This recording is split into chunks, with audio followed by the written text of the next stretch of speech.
people. It used neo-Nazi group for the terror and so on. And most of the Ukrainians hate these neo-Nazi groups. And they pray for Russia and for somebody else to liberate Ukrainian society from Nazi group and their terror. It's number one. There are a number of points I want to pick you up on there, but I just want to understand, if Ukraine is liberated, in your words, does that mean it remains an independent state, or do you think Vladimir Putin wants it to become part of Russia? I think Vladimir Putin will fully rely on the political will of the people in Ukraine. We prefer that after liberation, Ukrainian people will build themselves common Ukraine and common democratic government, which will be friendly to Russia, because absolute majority of people in Ukraine they want Ukraine to be friendly both with Russia and with European Union, with Western country as well. It's normal. They don't want to have a conflict neither with Russia nor with Western country. But the problem is... Now hold on, sir.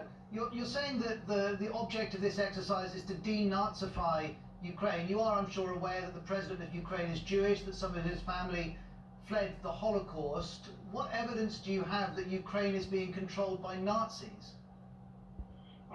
Ukraine not controlled by Nazis. Key repressive pro-American puppet regime used neo-Nazi as marginals for the terror against those with whom they disagree. Zelensky not Nazis.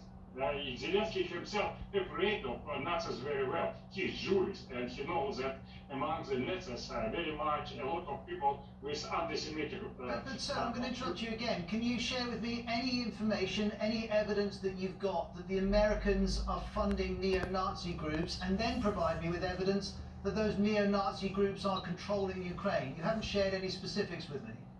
Yeah, it's a very specific fact. For example, Azov.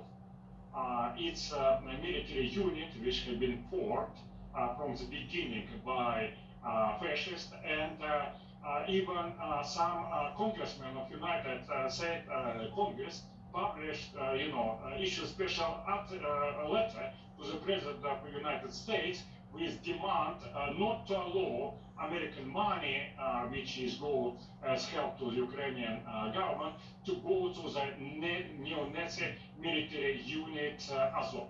Also, you may know, every January 1st, all the biggest Ukrainian cities is occupied by neo-Nazi march with fires. It's celebration of the birthday. Very well known. Well, hold on a minute, sir. There is, of course, a difference between a country having some people who are of the far He literally cut him off his mic. People controlling the country. The Americans would also absolutely deny. Whilst he was providing the evidence that guy just asked for. I don't give a fuck what he's going to say. Try and control Ukraine. Let me also ask you about the idea that Russia is a country to lecture. Understand his bullshit better because of the accent. But that's literally all it is. Observe what happens, raise multiple concerns about freedom of the press, freedom of expression, and electoral fraud. Where's our freedom of expression? YouTube deleted 8 million videos in 2019. I wonder how many they deleted in 2020. 563 million comments. 2019. Deleted. But nevertheless, we have the basis of democracy. Right, I'm ending this now. The neo-Nazi bit was all I wanted to film.